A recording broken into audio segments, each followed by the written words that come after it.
Hello, everybody, and welcome back to Trekyards. He is General Cockings. And here's General Foley. If you're following this alternate universe twist, I was demoted, promoted, demoted, but I'm still General, so we're all doing good. What are we doing today, Stuart? Trophy room. General Picard's trophy room or study or office, whatever you want to call it. There's quite a few little callbacks and nods and references. Not even references, just blatant in-your-face things. I think you're underselling it, even though you're selling it hard. It's a room of canon. There isn't even, it's kind of what they tried to do with Picard Season 1 with his personal museum, but didn't really come across in the same way.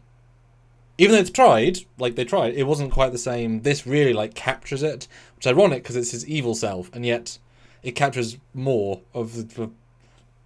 Just shows how good they did. Now, we may or may not look at the skulls. Graphic, brilliantly done. This is about the armaments, which was a trope they've done before. When they had Evil Janeway for, I believe, Living Witness, they had a back plate with loads of guns on. So it is a common trait of you go to the more evil universe and they have weapons on display. Cool, makes sense. And there's a plethora of things to look at in his room. We're going to look at most of it. I'm going to start off with something that you wouldn't think is a weapon because it isn't. But give them credit, the first few, they made a brand new Cardassian armor. Don't know if you caught that or knew what it was. Oh, I did, absolutely. It was the first thing they panned across. Which is why I started with it, yeah. Seeing it in more detail here now, it seems a little different and, just depth and some shapes are different and things like that. And it also has a collar, like a high solid collar, which doesn't make a lot of sense with the Cardassian neck ridges. But I assume it's only half, and the back half would be one as well, and then the ridge might kind of go between. I don't know. But no, it looks fantastic. I like the colors on it. And it's easily recognizable. But easily missable because you just it literally pans and you miss it. And this is a early TNG version of the uniform where in theory they put the most effort in because they were brand new, fresh. There are DS9 ones, and obviously they're not in HD as well, which is why I use this one. Yeah, clearly a different design, but clearly the same design. Which is great, obviously alternate universe. And for me, this is the uniform that Gul Dukat was in when they killed him.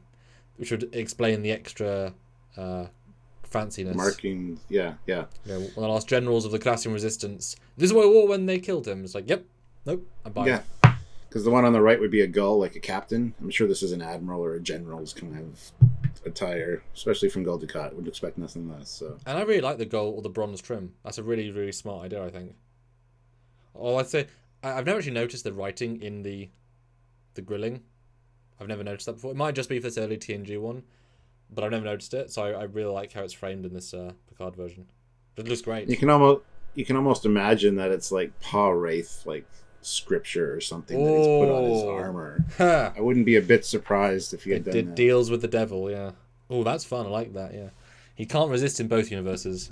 The second picture, talking about different universes. I mean, we all knew what this was straight away. It's the Lost in Space robot. It's just sold at auction. From the remake, the Netflix one. Yeah. No, it's not. What is it, Stuart? And why is this important? Oh, good God. This is the Torchbearer armor from Discovery. First episode of Discovery. So, which has about 4 seconds of screen time because it's a big thing in the promotional art. Gets stabbed, never comes back. It's for this much work, it's insane how little time or presence it has. It is impressive looking as hell, though. I really do like the design of it. But yeah, it's that Discovery we got to throw the Discovery thing in there, which bothers me a little bit, but everything else kind of makes up for it, so it's fine. But I'm glad we saw it again, at least, even just it was a quick pan, actually, because there's your screenshot. There's a little bit blurry. Yep, there isn't a clean frame of it, but I mean, it stands out like a green thumb. It is very, very... I mean, it is so expensive looking. So use it again is a great thing if this was more of a prime canon feeling thing. I wish at least they'd change the helmets out for Klingon helmet, because that would have changed the vibe a lot. Yeah, there you go. So there you go, Discovery re-canonized in this as well, and we'll get into later stuff. But yeah, Discovery in this version of the timeline does exist in this version of the timeline. Now the next view is what obviously got me excited. for many reasons. And we're going to look at specific breakdowns in a moment. But what do you see in this that's really, really teasing? Yeah, they are shown very quickly, so that's why I'm glad Trekyards is a thing, because Samuel surprises me a lot of the time, and yeah, appreciate it. So yeah, the labels are, these are like the most readable labels. So what's really good here is that you get this great combination. Obviously on the top right, you've got all the rifles, which were the top version is how the new rifle looks. And then below that had 3 different first contact rifles, all as they were. So you've got the Klingon normal disruptor, you've got the Jatvash phaser rifle and pistol, or just the Romulan. They kind of play both roles in Picard. The middle one, though, is the JJ Romulan disruptor. yes. And so now we've got JJ canonized in Picard but all the licenses have been together for a little while now. We saw this in Lower Decks, but now it is in live action Picard.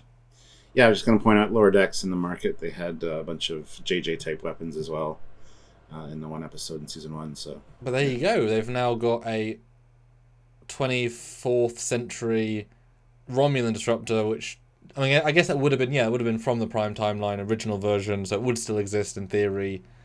But yeah, there we go, full on JJ canon Prime design, all in one frame. The next view though is great because that was the best we could see from the original episode. Now we're getting to Ready Room stuff, because in episode 2, Ready Room, they actually had clear views. So I used that as my baseline because boy, I was not going to try and whatever.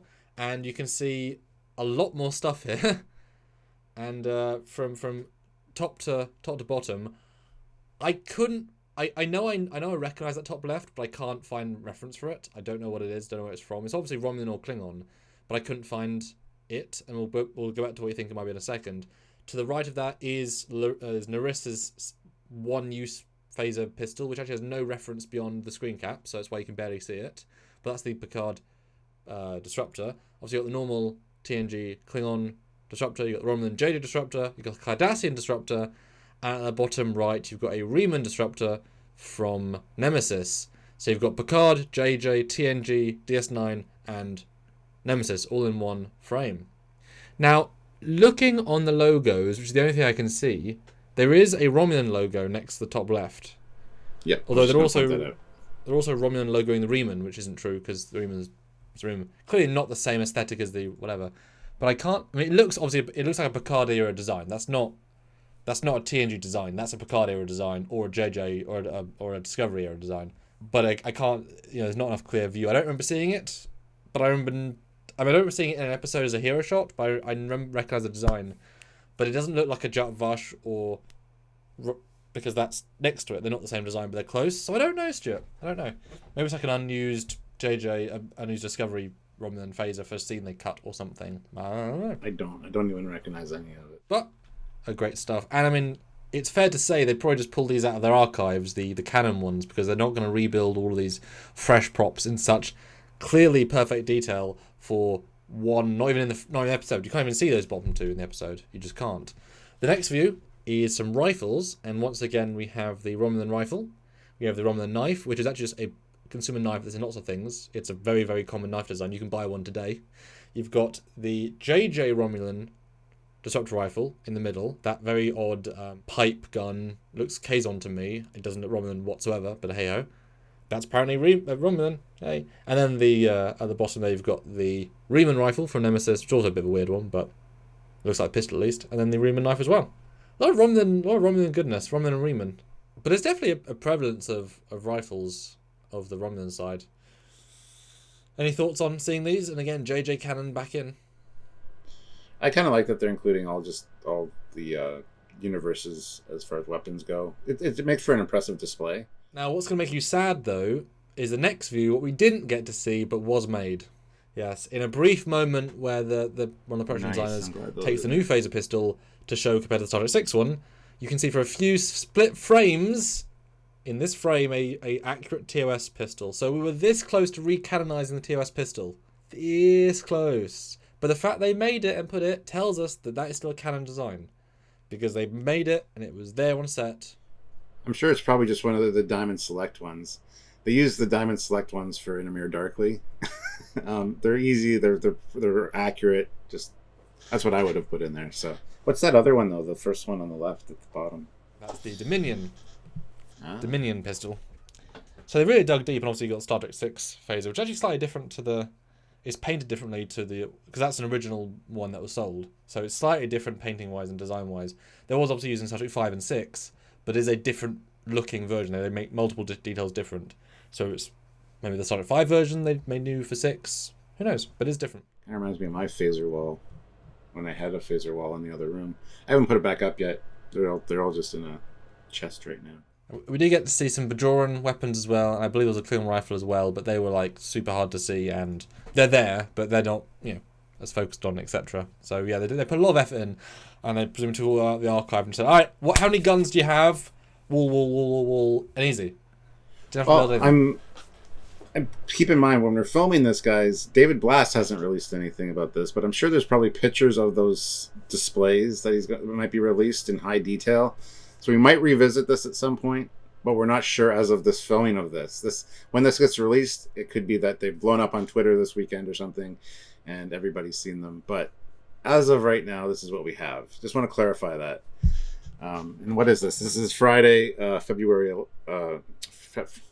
Friday, March 11th. Just so you guys know. Are you okay there, General? Are you doing well? Is this? I'm fine. It's also 12:41, so it's also 5:41. You can't even tell the time. 12:41 Eastern Standard Time. There you go. So if he releases it this afternoon, we tried. We filmed this beforehand. That happens a lot. We film something, get it ready, and then something comes out before it gets released, and then they're like, "Why didn't you look at this picture?" Well, it wasn't released when we filmed. So it did not exist. That is why. Yeah. Samuel puts a lot of work into these, and I really appreciate that. So thank you very much for showing these, Samuel.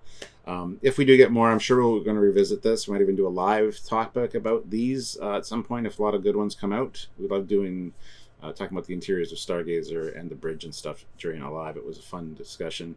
So if you guys want to join us for those, make sure you subscribe to the channel. Make sure you've hit the notification bell icon, and by all means, comment down below what you thought about this. But please, try to join us for the lives, because they are fun to hang out with you guys. Yeah, and we love analysing, breaking down, thinking. There's so much good stuff in this, and it's really fun to be able to dissect, analyse, and do it for you guys. So yeah, support us if you can on a monthly basis, if you want to and if you can, via Patreon, or joining the channel on YouTube, or join those lives and super chatting. Any amount, any helps, but if you can give 10, for us that's a lot. Some of you not so much, but for us it's a lot, so any help is appreciated.